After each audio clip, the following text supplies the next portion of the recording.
लाख कोटी शुक्रिया जे अल्लाह पाक रब्बुल आलमीन आमादेरके मुसलमान करेছেন जे अल्लाह पाक रब्बुल आलमीन दुनियार मध्य सब थेके बड़ दौलत जेटा ईमानदारेर घर ईमानदार हिसाबे आमादेरके दुनियार मध्य पाठिয়েছেন एवं कि जे धर्मटा आल्लाह पाक रब्बुल आलमीनेर निकट मनोनीत धर्म पसंदनीय धर्म एकमात्र यदि पृथिवीर बुके आल्लाहर काछे कोनो धर्म आछे ग्रहणयोग्य धर्म आछे सेई धर्मर नाम हलो आल्लाह पाक रब्बुल आलमीन बोलेन इन्नाद्दीना इनदाल्लाहिल इस्लाम आमार काছে पसंदनीय जे धर्म सेई धर्मर नाम हलो इस्लाम সেই ইসলাম ধর্মের মধ্যে মুসলমানের ঘরের মধ্যে আমাদেরকে জন্ম দিয়েছেন আমাদের কপাল কতই ভাগ্য ভালো আমাদের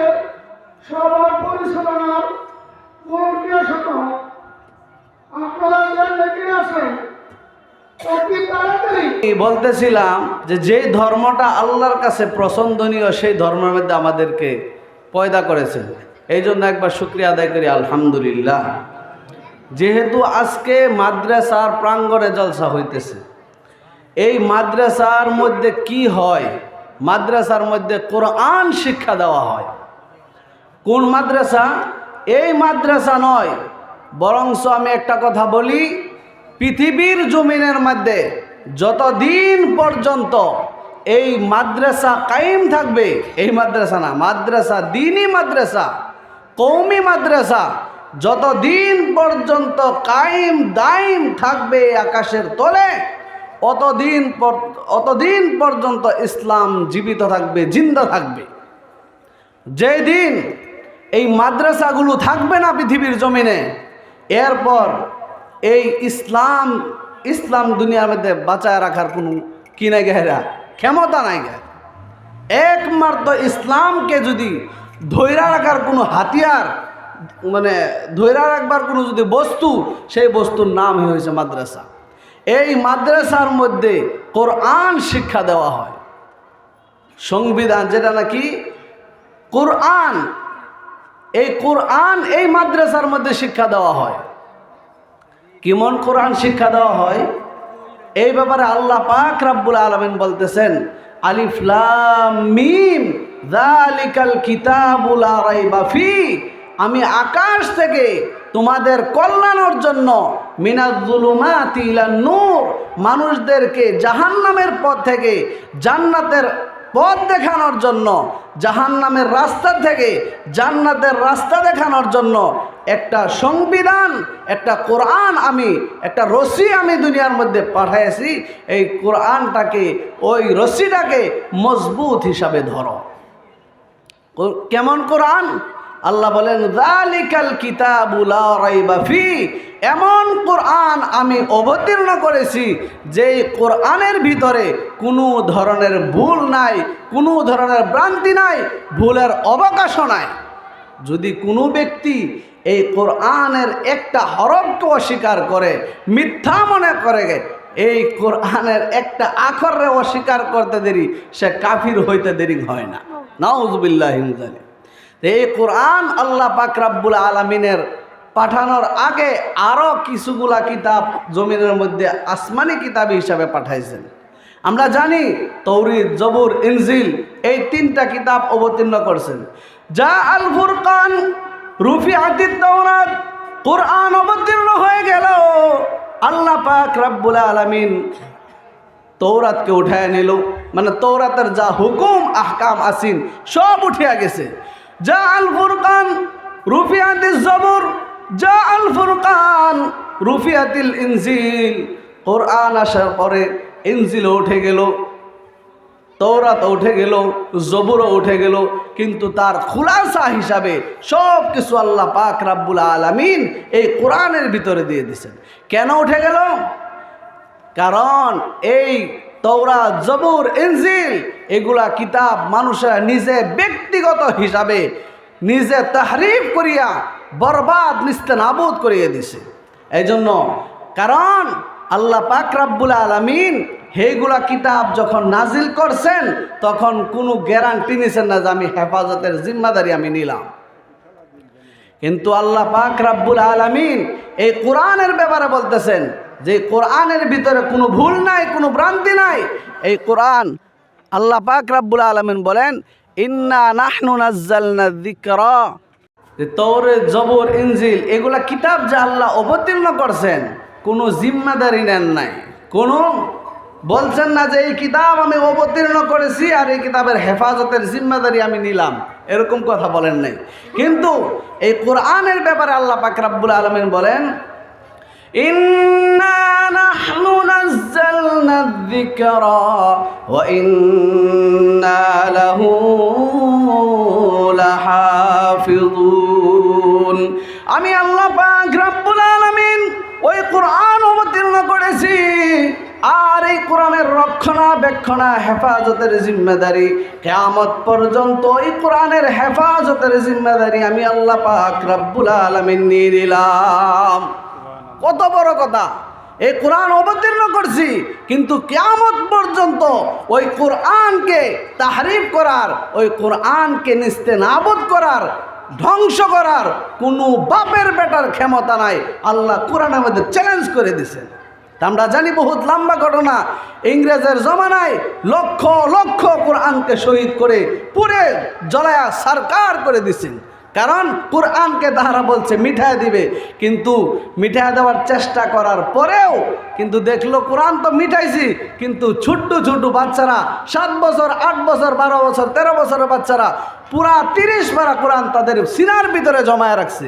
একটা শেষ করবা আর এক ছেলে হাজার হাজার লক্ষ লক্ষ কোরআন আবার হুবহুব আনিয়ে দিতে পারবে। সুবহানাল্লাহ কইতেন না? ক্ষমতা আছে কোনো ব্যক্তির? ক্ষমতা নাই হায়রা। এরপরে দেখলো না, যদি দুনিয়ার সমস্ত কোরআন যদি শেষ করিয়া দেওয়া হয় কিন্তু মানুষের দিলের ভিতরে থেকে এই কোরআন হটায়া দেওয়ার ক্ষমতা আছে? বলেন আল্লাহকে হেফাজত আল্লাহ নিজে আকাশ থেকে লাম্বা করবেন না আমাদের জরিয়া করবেন? আল্লাহ এই মাদ্রাসা দিয়া হারে করবেন। মাদ্রাসার অক্ষর, কোরআনের অক্ষরগুলো হুফাজানে ইকরামদেরকে নিয়ে হেফাজত করবেন। তার মানে তার তাফাসির যেগুলো আছে ওইগুলা উলামায়ে ইকরাম তাহারা হুবহু হিসাবে তারা হেফাজত করবেন। ঠিক না বে ঠিক? এই জন্য এই কোরআনের হেফাজতের জিম্মাদারি আল্লাহ পাক রাব্বুল আলামিন নিছেন। আর ওই কোরআনের হেফাজত করা হয় এই জায়গার মধ্যে। কোন কোরআন? যে কোরআনকে আল্লাহ পাক রাব্বুল আলামিন বলেন হাবলুল্লাহি আল কোরআন। এই কোরআন হয়ে থাকলো কি? আল্লাহর রশি, আল্লাহর শিকল। আর আমরা জানি সবাই যে জান্নাত কোথায়? জান্নাত উপরে না তলে? বলেন জান্নাত উপরে না তলে? সবাই জানি জান্নাত উপরে। আর জাহান্নাম কোথায়? জাহান্নাম তলে। আমরা জানি কত উপরে? আল্লাহু আকবার! জান্নাত এত উপরে, এত উপরে। এ আমাদের সম্মুখে সাধারণ সায়েন্টিস্টরা বলে যে এই সূর্যটা আমরা দেখি প্লেটের মতন দেখা যায়, থালার মতন দেখা যায়। এই সূর্যটা এরকম ছোট নয়, বরঞ্চ এই দুনিয়ার থেকে 13 লক্ষ গুণ বড় সূর্য। সুবহানাল্লাহ! কত লক্ষ? বিজ্ঞানীরা তাদের গবেষণা মোতাবেক তারা বলতেছে এই দুনিয়া 13 লক্ষ দুনিয়া যদি একত্রিত করা হয় যতটুক বড় হবে এই সূর্যটা অত বড়। সুবহানাল্লাহ! আর এই সূর্যটা এই জমিন থেকে এত ছোট দেখা যাওয়ার কারণ কি? তার কারণ হলো এই সূর্যটা আমাদের জমিন থেকে, তাহাদের গবেষণা মোতাবেক এই জমিন থেকে ওই সূর্যটা হয়ে থাকলো 9,30,00,000 মাইল দূরত্ব। সুবহানাল্লাহ! কত? 9,30,00,000 মাইল উপরে থাকার কারণে ওই সূর্যটা এত ছোট দেখা যায়। এর উপরে যে জিনুফুকের মতন দেখা যায় তারকাগুলো, এই তারকাগুলো, আমি জান্নাতটা কত উপরে এটা বলতেছি, এই জিনিপুকের মতন যে দেখা যায় ছোট্ট ছোট্ট তারকা, এগুলা কত বড়? তাহারা বলতেছে যে কয়েক লক্ষ সূর্য একলগে যদি করা হয় যত বড় হবে একটা নক্ষত্র এর থেকে অনেক অনেক বড়। আমরা সাধারণ একটা চমকে যাই, সর্বলাশ যে মানুষটাকে আল্লাহ পাক রব্বুল আলামিন জান্নাতের মধ্যে দিবেন, তাকে এই দুনিয়ার থেকে 10 গুণা বড় জান্নাত দিবেন। হায় হায়, 10 গুণা বড় জান্নাত আল্লাহ পাইব কি থেকে? না, এরকম বোঝা যায় কিছুগুলো কর। কিন্তু আমি কি বললাম, সূর্যটা এই কত বড়, 13 লক্ষ গুণ বড় এই পৃথিবীর থেকে।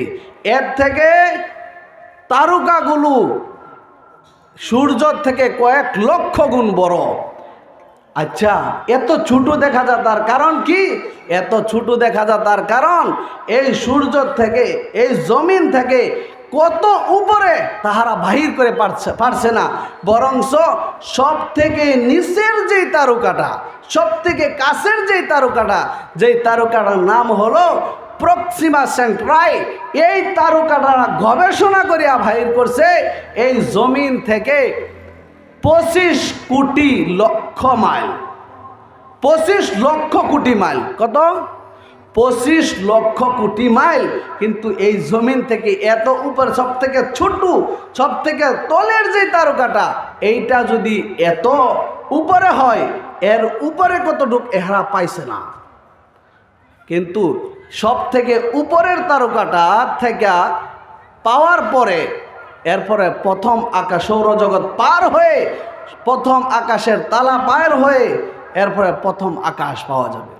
ঠিক তাফসীরে রুহুল বায়ানের মধ্যে লেখছেন, এই যে আমরা বাল্ব দেখতেছি না, এই বাল্বটা জ্বালানোর পরে তার দূরত্বটা কতটুক যা, চোখে পলক খোলার পরে 1 সেকেন্ডে দূরত্বটা কতটুক যা, কিতাবের মধ্যে লেখছেন 1,86,000, 1,86,000 মাইল অতিক্রম করতে পারে, স্পিড দূর ভেগে চলতে পারে চোখের পাওয়ার কিংবা তো পুহর এগুলা বস্তু। কিতাবে তাফসীরে রুহুল বায়ানের মধ্যে লেখছেন যে যেদিন থেকে তারকাগুলো সৃষ্টি করা হয়েছে, সেদিন থেকে তার এই উপরের তারকাগুলোর যে পুহরটা আছে, এটা জমিনের দিকে অতি দ্রুত বেগে আসতেছে, কিন্তু আস্তে আস্তে এখনো মাটির পায় নাই, জমিন পায় নাই। আল্লাহু আকবার। এরপর প্রথম আকাশ, দ্বিতীয় আকাশ, তৃতীয় আকাশ, চতুর্থ আকাশ, এই জমিন থেকে প্রথম আকাশ যতটুক দূরত্ব, এর থেকে তৃতীয় আকাশ অতটুক দূরত্ব, এর থেকে চতুর্থ আকাশ যতটুক দূরত্ব, এরকমভাবে আমরা শুনছি 550 বছরের রাস্তা। এই জমিন থেকে প্রথম আকাশ কত বছর রাস্তা? 550 বছরের রাস্তা। আল্লাহু আকবার। তো এই 7 আসমান পাড়ি দিয়ে এরপরে হলো সিদরাতুল মুনতাহা। নাম কি? সিদরাতুল মুনতাহা, ইনদাহা জান্নাতুল মাওয়া। আর এই সিদরাতুল মুনতাহা যেটা, এটা হলো আমাদের জান্নাত, যেটা এই জান্নাতের এলাকার নাম। আমাদের জান্নাতের এলাকার নাম কি? সিদরাতুল মুনতাহা। এই জান্নাতটা এত উপরে। এখন আল্লাহকে যদি বলি, এ আল্লাহ জান্নাত এত উপরে, তাহলে আমরা এত উপরে জান্নাত কিভাবে যাব? আছে না, আমরা এত নিচে পড়ে রয়েছি, এই জান্নাতে যাইবার রাস্তা কি? আমরা জানি সবাই। কুয়া আছে, নিচের থেকে কোনো বস্তু তুলবার লাগে, হেরা সব থেকে আসান যেই বস্তুটা, সেই বস্তুটা কি? রশি, হ্যাঁ না? রশিটা তো তুলুন যা। আল্লাহ পাক রব্বুল আলামিন বলেন, এত উপরের থেকে, এত নিচের থেকে যদি ওই জান্নাতের মধ্যে যেতে চাও, তাহলে শোনো, আমি আল্লাহ পাক রব্বুল আলামিন তোমাদের জন্য রশি পাঠাইছি। কি বানাইছে? কি পাঠাইছে? আমাদের জন্য রশি পাঠাইছে। হুজুর কোন জায়গাত আছে এই রশি?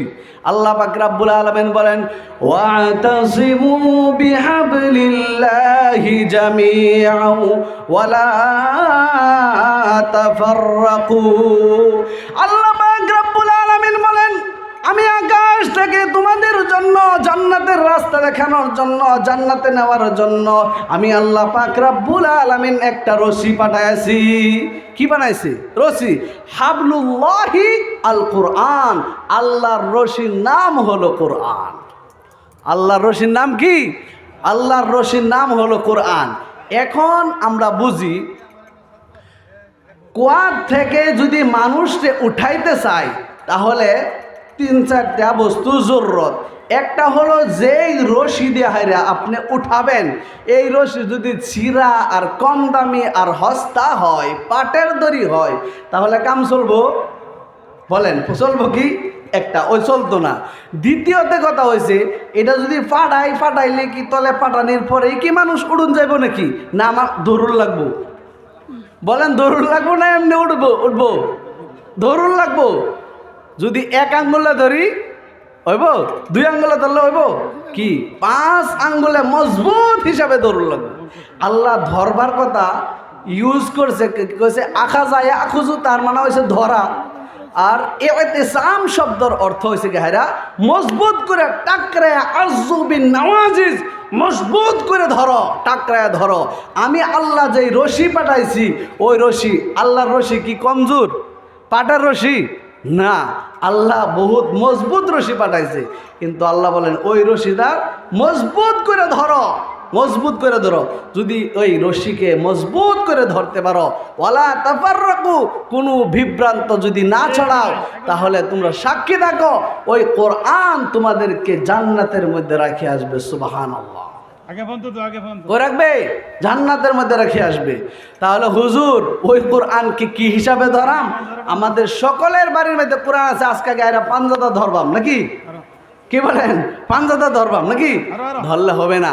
আল্লাহ পাক রব্বুল আলামিন বলেন ওই কোরআন ধরার মানে হলো আমি আল্লাহ পাক রব্বুল আলামিন এই কোরআনের ভিতরে যা যা হুকুম আমি করছি, যা যা নিয়ম, যা যা হুকুম আমি করছি, ওই সবগুলা হুকুম যদি তুমি মানতে পারো, সবগুলি হুকুম যদি ধরতে পারো, তাহলে তুমি ভাবো যে এই কোরআনকে আমি মজবুত হিসাবে ধরছি। আর যদি কোরআনকে মজবুত হিসাবে ধরতে পারো, আল্লাহ পাক রব্বুল আলামিনের কাছে ওই কোরআন সুপারিশ করে তোমাদেরকে জান্নাতে নিয়ে আসবে। সুবহানাল্লাহ। তাহলে এখন আল্লাহ পাক রব্বুল আলামিনকে যদি বলি আল্লাহ কিভাবে ধরবো, এই কোরআনের মধ্যে আল্লাহ পাক রব্বুল আলামিন বলেন হুকুম দিছেন 2টা বস্তু নিয়ে আসো আমার কাছে। কয়টা বস্তু নিয়ে আসো? 2টা বস্তু আমার কাছে নিয়ে আসো। আল্লাহ কি বস্তু? যেরকম নাকি আমি বলি যে আমরা এক দেশের থেকে আরেক দেশে যদি যাই, কি আমরা এক দেশের থেকে আরেকটা দেশে যদি যাই, তাহলে আমাদের কি জরুরত হয়? পাসপোর্ট ছাড়া যাইতারি গো? বলেন পাসপোর্ট ছাড়া যাইতারি? না, যাইতারি না। এক দেশের থেকে আরেক দেশে যদি যেতে হয় পাসপোর্টের জরুরত হয়। না না হুজুর, হুদা পাসপোর্টে হয় না। কি লাগে? লগে ভিসাও লাগে। লাগে না? নাই, লগে ভিসাও লাগে, হুদা পাসপোর্টে যাওয়া যায় না। তাহলে আল্লাহ পাক রব্বুল আলামিনের নিকট যদি 2টা বস্তু নিয়ে যায়, কবরের মধ্যে 2টা বস্তু নিয়ে যদি যায়, আর 2টা বস্তু যদি আমাদের হাতে থাকে, পাসপোর্ট আর ভিসা, তাহলে কোনো টেনশন আমাদের হবে না। না কবরের জিন্দগি, না হাসরের জিন্দগি, না মিজানের জিন্দগি, না ফুলসিরাতের জিন্দগি, কোনো টেনশনে আমাদের আসবে না। কয়টা বস্তু থাকা লাগবে? ভিসা থাকা লাগবে, আর কি পাসপোর্ট থাকা লাগবে। তাহলে কালকে আমরা নগাঁও যাই, আর ভিসা আর পাসপোর্ট বানাই নাকি? কবরের মধ্যে ভিসা আর পাসপোর্ট লয়ে যায়, চিন্তা নাই, হুজুরের ওয়াজ শুনছি না।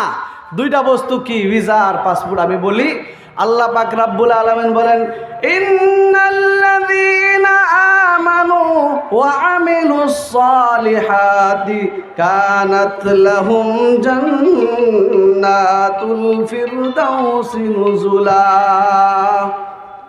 আসসালামু আলাইকুম। জি হুজুর, কোন তুলে আছেন? আপনারা সব আর আমরা ভিতরে হামাইছি ডাইন দিকে, আমরা আইয়া দুইনাবাড়িতে ডাইন দিকে হামাই আবার ডাইন দিকে ব্লক রাস্তা। জি, এই না সবার আওয়াজ যেন হইতেছে না, মাদ্রাসার দিতেছে। কোনটা আর কি গাড়ি কেন লইতা? জি, মাদ্রাসার ভিতরে আয় করুন একবারে, আমি ওইটা করবো। মানুষ একটা ভাড়া দেন না, বেশ লাগে কোনটা বাতাই হুজুর বাড়াই দিন। স্যার আলাপ করুন, ভিতরে আয় করছে বলে ধন্যবাদ। না না মাঝে মাঝে না, আমি বলতেছিলাম না ভিসা আর পাসপোর্ট